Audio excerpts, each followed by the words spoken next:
put something up. December 31st, people go by that. Our New Year was some months back, in September, Rosh Hashanah and Kippur. That was the New Year. So I went right through. I didn't see any bowl go down or bowl go up. Nobody went, "Yuppie, Happy New Year." Nobody was drunk here. Nobody was drinking. Nobody was saluting. No big party. Really unusual for me. I realized at 44 New Years is that I had the other New Year's. Didn't happen. Didn't happen. Didn't miss it either. Didn't miss it. No hangover. Really. It's now what is it? It's the third according to my watch. Right? It's the third. January 3rd. What happened to New Year's Eve? Where'd it go?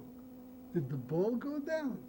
Did they have a couple 100,000 people standing in the streets of Manhattan, standing and watching a ball go down? There was a lot of celebration. Pardon? It was all in the new city. Ah. It was a big hotel.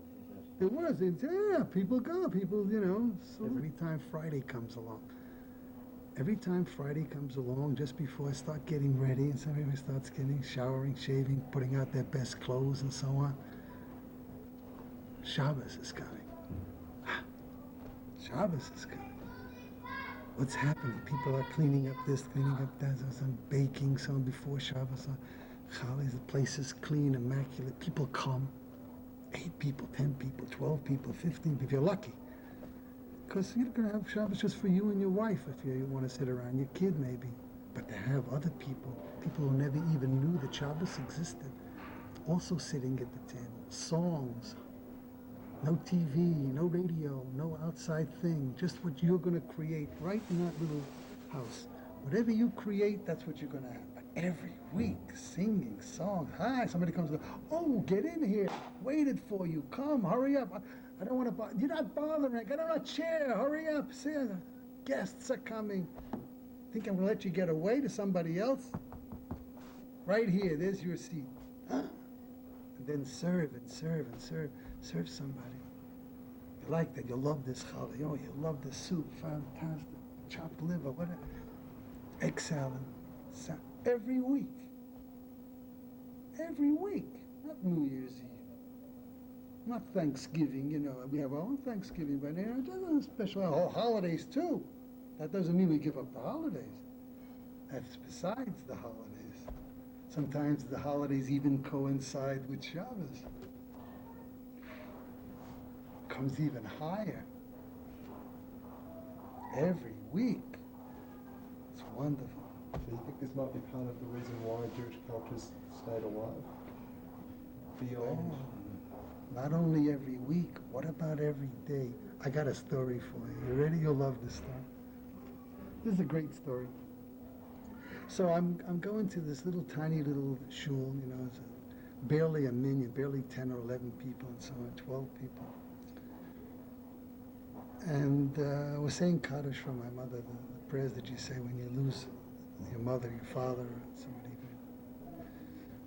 So we have certain prayers that we say. You're supposed to do it. Actually, you're supposed to say it for 11 months, 3 times a day. Special prayer. Because we pray 3 times a day, in the morning, before it gets dark, after it gets dark. So this is my entrance into the thing. I want to show you how far away you could go from your understanding of Judaism. Right? I want to show you how far away you can go from understanding Jew. Pinchas Freiberg, Jew. So I'm going back in again. I hadn't been in for a long time except for some holidays while my parents were alive. Because I know my mother died. And I went in, just rest in peace. And I start saying the prayers. It comes my time to say Kaddish. Kaddish. You're supposed to say these particular words. There I was, stood at attention. And I learned it when I was a kid, I learned how to read. So all I do is put the book in front of me, and I sit her in front of me, and I started to go. Did my thing.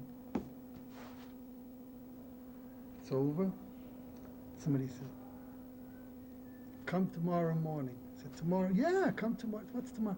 Tomorrow morning, come tomorrow morning. We daven in the morning. Oh, you'll be able to say a Kaddish for your mother. I said, oh, what time? 7 o'clock. Okay, see you 7 o'clock. At that time, I wasn't joking. I was like, I like to do the right thing. I want to do the right thing. I want to go. I want to do this and so on. So what does it mean? 7 o'clock? Okay. What is it if I didn't get up 7 o'clock for I don't know how many years? Woke up 8, 10, 9, 11, 12. Who cared about what time I got up? It was, I ran my life that way. Woke up at 10, it was okay. Woke up at 11, it was also okay. But 7 o'clock in the morning, that's the time I used to go to sleep sometimes. P.S. I get up and I'm there. Well, start doing what they do in the morning. I don't want to go into the whole thing. It's a big rap, right? Start doing what everybody does in the morning. Wrap yourself in a tallis and so on. So I said, didn't you bring your tefillin? Things you put on your arm and your head? And so I said, didn't bring them. Forgot. I didn't know you're supposed to bring them. Okay, I got a pair for you. Don't worry. Use these. Okay, I used them. Next day I brought mine. Tomorrow morning, don't forget, bring it. I found them. They were somewhere in one little drawer. Some people, they put these things away forever. They never let loose of them. They get them when they're 13 or a little before, and they keep them. Some even put them on all those years. Some never put them on again. But they always know where they are. Most of the times they know where they are. Where were yours? I had mine in a drawer in the back. Everywhere I went. I went to Europe, I took them along. Why did I take them along? I don't know. I didn't use them. Put them in a drawer wherever I was. 7 years there. Went to Nevada, another 9 years. Put them there. I had them with me wherever I went. Packed them in my suitcase. I didn't know what was in them. I mean, really. I forgot what they looked like or anything after many years. Why I was carrying, I don't know. Don't ask me why. So I brought them. Proud to bring them, my own, right? I found them 2 seconds, knew exactly where they were, brought them down. The guy is going to stand there, and he had showed me the day before how to put them on, but I still wasn't familiar. And I take them out, prepared to see them. I think stuff flew out of the bag when I opened the bag. The bag hadn't been opened in over 44 years. I really thought I saw something fly out. Now, it might have been my imagination. Any case, out come these straps. Oh my gosh, says this guy. I don't know if we'll be able to. The straps started, they started to fall apart. They were really not in good shape.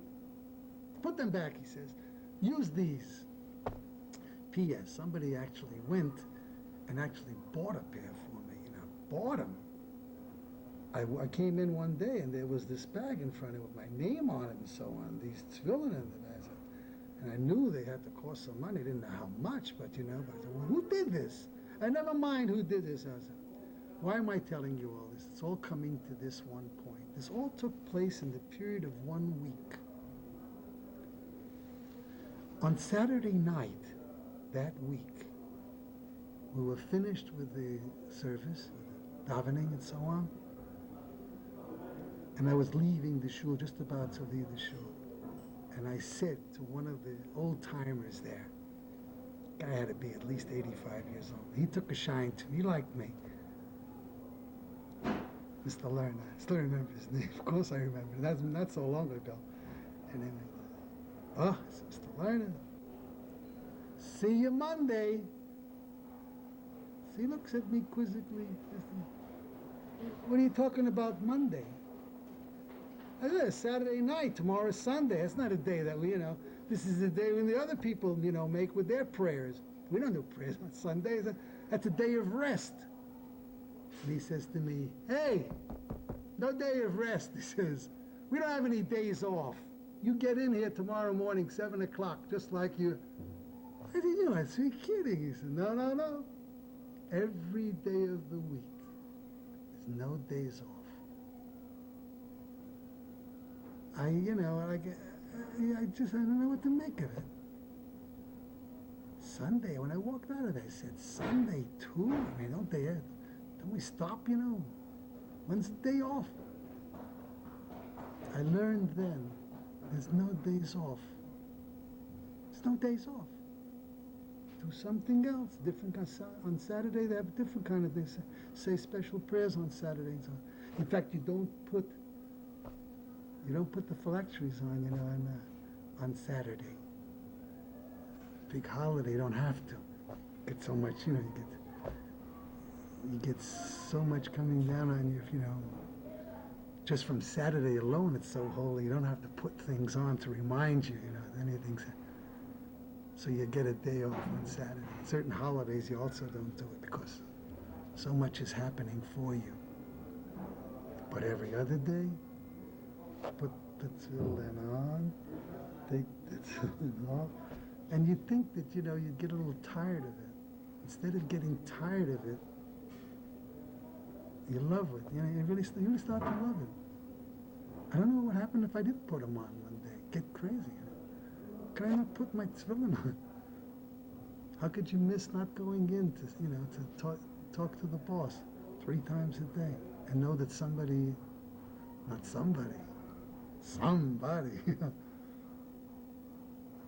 master of the universe, that he did all that. So you look forward to it. That's what I mean. Understand. Yeah. You don't get hysterical over it. I got hysterical over it because when I said that and heard him say there, no days off. See you in the morning. He walked away, a little king. I saw this guy coming once in the snow. He said to me, come in the morning early, and said, there's a snowstorm outside. Nobody's going to be there this morning. It was coming down. I looked out, there was already a foot or 2 of snow that had come down during the night. So I said, what if he shows up? What if this guy shows up? What if they all show up and you're not there? And they can't pray because they don't have 10 guys. You better go. I go down, there's nobody on the streets. I don't see anybody. And then when I'm barely able to look up, there's a little silhouette, through the snow. Who is it? This guy with his cane. He spots me, got great eyes. Get over here, he's yelling. I guess he wouldn't let anybody help him. But I ran over, putting this croaking down the thing. He says, come out and help me. He says, hey, what are you doing on a day like this? What are you doing out? He says, get out of here. Come on, hurry up and get me over there. He says, why? What pulled him out of bed? What got him out of bed? I'm telling you, the guy is over 80. It's got to be. And could hardly walk.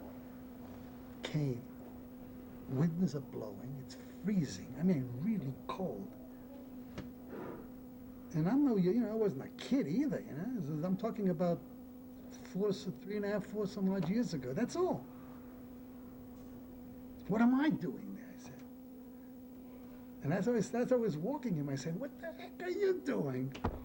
You could be sleeping now, like under the covers. Don't ask. That's what used to give me the impetus, you know what I mean? What do you call it? If I ask myself, like, if you ask me, what are you doing? What are you doing this? I said, all right, you know so much about God. Talk to him. Talk to him. Does he answer you? Come on, talk to me. You could say that to me, right? Come on, tell me. I really believe in God. A 20th century guy. I don't know what to make of it. I don't know what to make of it. But you do it and you feel better. And you were saying before, you get direct feedback from the things. All around me. You may not see him, may not be able to touch him, but you see the miracles all around. See miracles. Don't ask me what the miracles are. Well, they're miracles. Miracles. I guess there's a certain joy,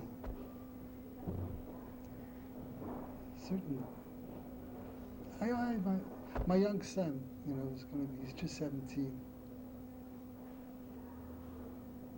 So he got the mitzvah at 13. I didn't even know at that time, 4 years ago, I was just starting. My mother had just died, and so on. I was saying Kaddish and so on, but I hadn't really taken it all on and so on every day. And I took on to going to shul, but when I came out, I wasn't really keeping all the mitzvahs like I could or like I should. I didn't even know what they were, so I was just learning. My son, 13 years old, Jewish boy, gets bar mitzvah, but I wanted him to do it in my neighborhood and so on, living with his mother. And as the mitzvahs go, come in, you get called up to the Torah, and then you have a little party afterwards and so on. I made a beautiful party, invited a couple hundred people to come down. And one of the rabbis there who had befriended me, who knew me, whom I had spent some time with at some Shabbases, got to know me, was asked to say a few words. And when he got up to say the few words,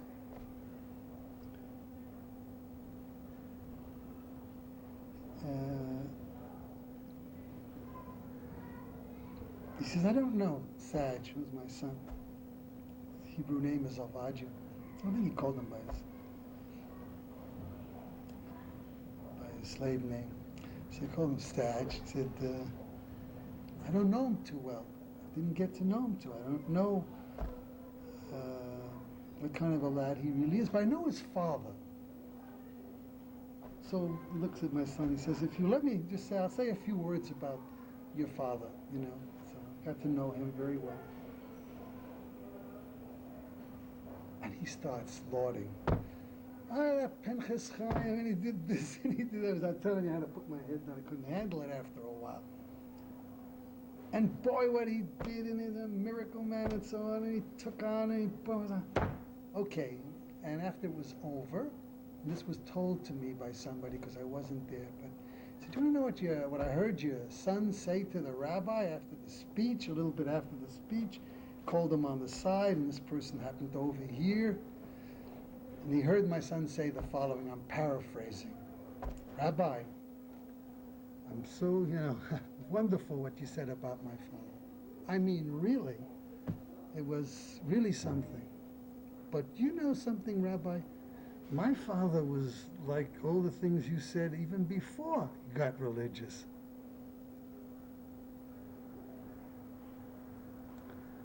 Why am I telling you this? I always had a zest, for life and so on. I always saw the cup half full. Sometimes even when it's half full, I saw it overflowing. I added to it. Positive person with an up attitude and so on. Most of the time, I didn't even know what the word depression meant. I don't remember when I didn't sleep through the night, even before.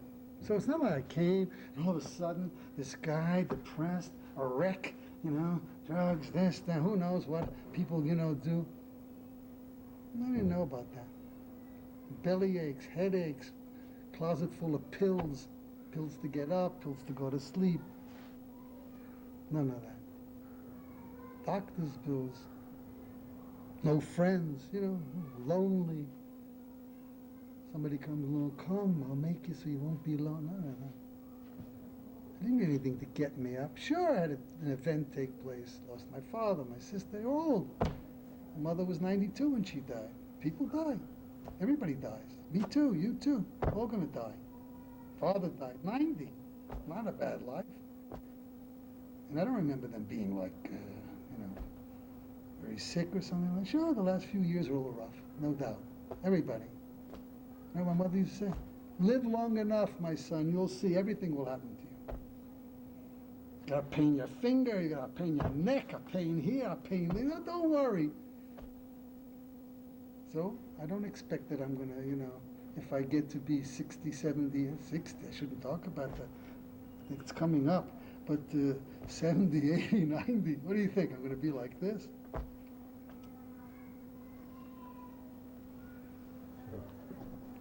Yeah, well, it's sort of threefold, really. And it's the same thing that we've been talking about over and over and over again. You say that Hebrew is not man-made, and the Torah is the Word of God. You say... I said that. Okay. You say there is proof. It can be proved. Yeah. But, okay, I can go off and spend a week or whatever at, what's it called, beginnings or whatever it is, the Asher Torah course. The Discovery Program. Yeah. But I can't, because I haven't got time. Who has time to meet God? Okay, you want me to meet a beautiful girl? Come, I'll go with you. You want to go eat some great food? Yeah, of course I have time for that. Meet God? Come on. He can wait.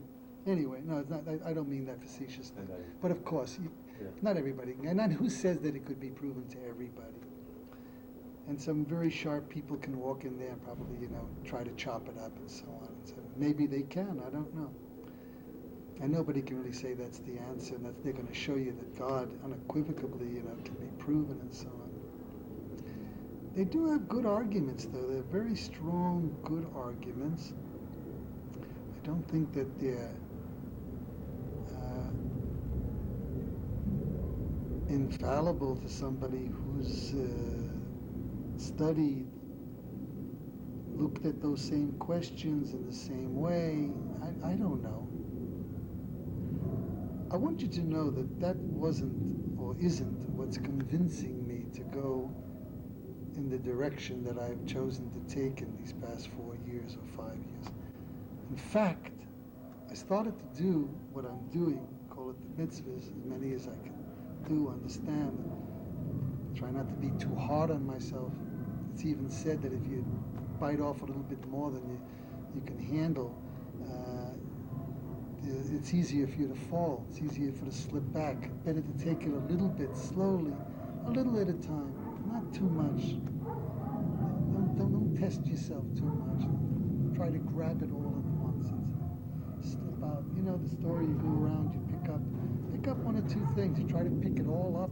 It all falls out. Everything falls all over the place. You fall back too fast. So I took it on long before I even knew that there was such a thing as this discovery program and so on. I guess what I could say about it, if somebody really wants to take a harder look or closer look at what's out there, they have them now. They didn't have this. You got to get it straight from a rabbi, straight from a yeshiva. Full learning story. You have to go in, stay, sit, be able to sit many hours, learn the language, take it little by little. I say little by little. Sometimes when you go in, it's that little by little is not 8 or 10 or 12 hours a day. Some guys are doing that, and some people have been doing that for years. I don't think they doubt that there's a God, but they doubt that they're worthy of even, being smiled on by Him. Me? Who am I? What do I know? They're always sending you to somebody who knows more than them. Go to a guy who knows half the books by heart. He knows it all. I don't know that. I can't give you that. Come tomorrow. Somebody who really knows doesn't give you any answers right away. No off-the-cuff answers. In fact, they're so worried that they might, say the wrong thing to you, and you might, really the true people who know a little, know more than what the guy you're talking to, wouldn't dare to say anything. Wait a second, look in the book, find it in 5 different places, maybe even ask somebody smarter than him, and then come back and say, listen, can't answer that question, you'll have to go to somebody else smarter than me. I mean it, I really mean it. Very touchy. I appreciate that. What I'm getting at is that you have to be surely in the right frame of mind for the arguments to be convincing. Don't you have to have something more, in much the same way that you did? Something seems to have happened at that time, coincided with your mother's death for whatever reason. I don't think so. I don't think so. And to tell you that I'm a total believer and so I have doubts that creep into my mind constantly, really, you can't know. You can't know. Cannot know that about what we're talking about fully, honestly, and so on. People doubt all their lives. They have little doubts and so on. When you meet one who doesn't, it's like an angel. One who has true fear or awe of God and so on, it's like an angel. You'll find those people are the ones that are the most humble, quiet, voices go down, not somebody who screams it out. I happen to be a volatile guy, so you're getting a guy with my makeup doesn't let me sit quietly and talk like this for more than a half a minute. I have to move and do and so, but not everybody's like that. Those that know, gentle, giving,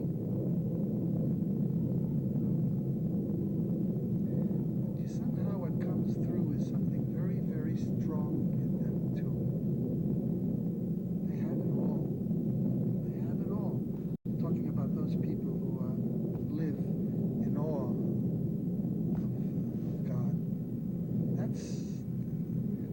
get in discovery.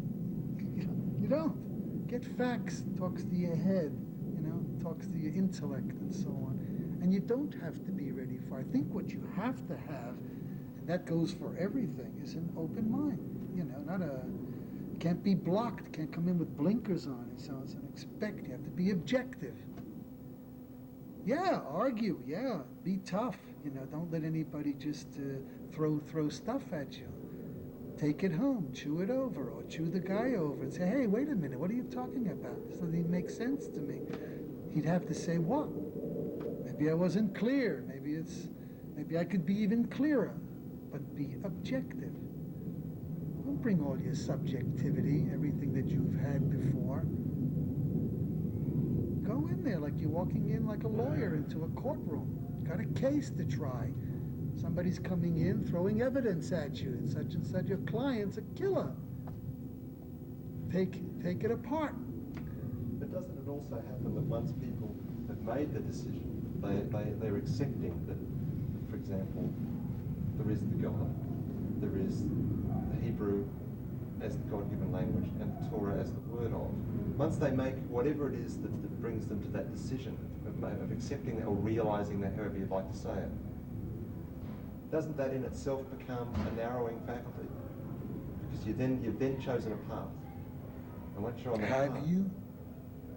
I don't know, it seems to me that as an outsider. Have you chosen a path? And suppose I said to you, look, I want you to meet me tomorrow night, I'll introduce you to God. Meet me tomorrow night, I want to introduce you to someone. You're not gonna believe him. Who? What? God. And you come and you meet him. So that means you're gonna, I convince you that this is it. So that means you're gonna turn your life around. So I said, great, what a night I had. Like, you'll come home and say to your girl, you can't imagine I met this guy. Fantastic, introduce me to God. What does that mean? You're gonna start marching for him, picking up a banner? What are you supposed to do? And you say to a guy, what do I do now? He says, well, now you got to become a mensch. Now you got to straighten yourself up. Unless you think you're so, perfect. Well, no. When I ask you, you're perfect? I say, no, I'm not perfect. So I say, okay, don't you want to be perfect? Got the rest of your life to be perfect. You'll say, yeah, can I start in a couple of years? I mean, no, I worked enough on myself this year. Can I wait till next year? Not everybody picks it up. Skeptics today, people who are around today, are going to just accept it. God, get out of here. There's so many gods around. You go to this god, that god, this god, that guy. This guy also says he has God. This guy also has his God. I don't think anybody recognizes him, even if he saw him. So you'll ask, and that's a very good question. It would be a perfect question to ask. So what's going on? Who is this appealing to? Weaklings, old men and women are about to die, cripples, people with sick kids, not wishing anything on anybody. So who comes to this? Got to be a weakling. Can't handle the world. You go to God. A crutch, you know how they call it. You need a crutch. I could say, look at him. Look at the crutch you have. You smoked 14 cigarettes since we've been talking? You haven't, but this guy doesn't have a crutch, but he keeps lighting one cigarette with another cigarette. And he sometimes have 3 cigarettes going on, 3 cigarettes going at the same time. And he's telling me, you got a crutch. I don't know. Who has the crutch? Who's the wreck? One guy's got a twitch, one guy's got a hop, one guy's got a one guy's got a, who knows what. He's okay. I'm not okay. The person, me, not I, but the person who found some path that he's going on, that he sees around him such marvelous things taking place, that prayer works, that letting go works, that you don't have to be a wreck, that you can let go and something can really happen also. In fact, that's when it really does happen. You must know it. You're looking for something. I can't find it. I know I put it somewhere. Leave it alone. Let it alone. Take it away. Give it to some... I'm letting this go. I'm not going to even look for this anymore. All of a sudden, 2 seconds later, it's right in front of you. So what did it? You let go. Nobody can let go. Everybody's hanging on. What are hanging on to? Their jobs, their security, their economic security, their social security, my friends. I won't be able to find new friends. What are they holding on to? Who's got the crutch? Who needs the crutch? And then they call on their friend, help me, save me, blah, blah, blah. No, I can't. Why don't you call me right now? I got a date. The boss you can call on all the time. The boss you can always call on. And what does the boss do when you call on him? What does it mean? You're letting go, talking to something bigger than yourself.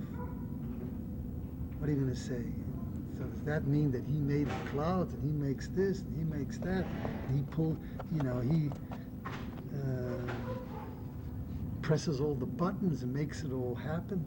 I don't think so. He made it happen. Let me give you a quick idea of where I think it's coming from. He made it happen.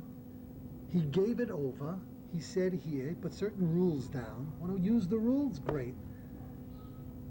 You want to choose life? You get it.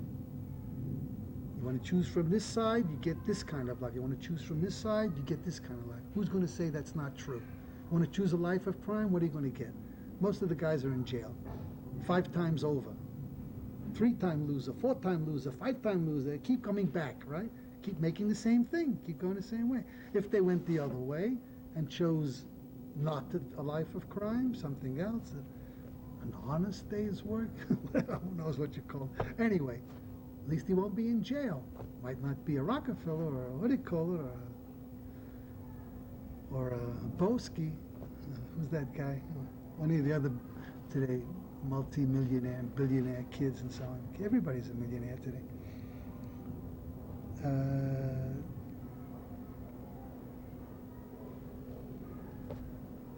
I don't know. I wonder. I wonder who has the crutch. Who's on crutches? The guy who's running to talk to the boss with his siddur under his arm and his tefillin under his arm, ready early in the morning, 7 o'clock, while other guys are still rolling over. And he's already put in a 45-minute talk, with the boss and so on. Or the guy who's just rolling on and getting on. Wait a second, leave me alone. The phone gets him out of bed. This gets him out of bed. An angry wife gets him out of bed. Instead of him getting up and waking up the morning's waking him up. It's already an afternoon. It's not even the morning. It's already 12 o'clock, still sleeping. Which is it better to be? You going to wake up the morning, or the afternoon's going to wake you up? Staggering into the bathroom, with your hangover for what you did the night before? Aren't we a result of what we do the night before? You know that. There is cause and effect. Some people talk about karma, reincarnation, all kinds of stuff, It's cause and effect. And we're learning what they are. That's what the blueprint is. That's what the Torah is. Blueprint for living. Want to choose the right one? It's there for you to choose. You don't want to. The key to Judaism and Torah living is you have choices. You have a choice. It's always this. You want to choose this or this? It's a scale. Surely you come from a Jewish heritage. Yeah, mother and father, both Jewish. So were their mothers and fathers. So all the way back to Moses. Maybe back to Abraham. Surely back to Moses. Hang on, I got a quick question, but I've run out of flashing at once here. I might as well change the tape. It's okay. It's on my way.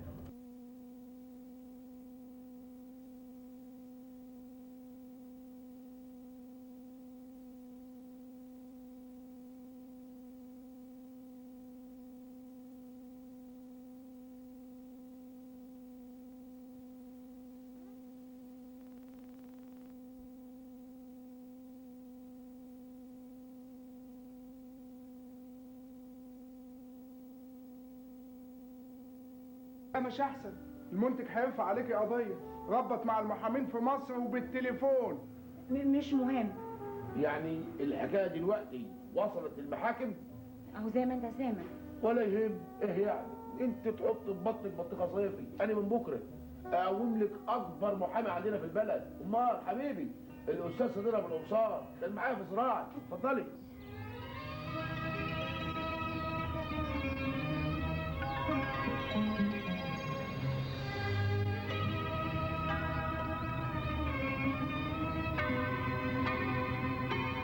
هي دي الصوبة يا أحمد أفندي؟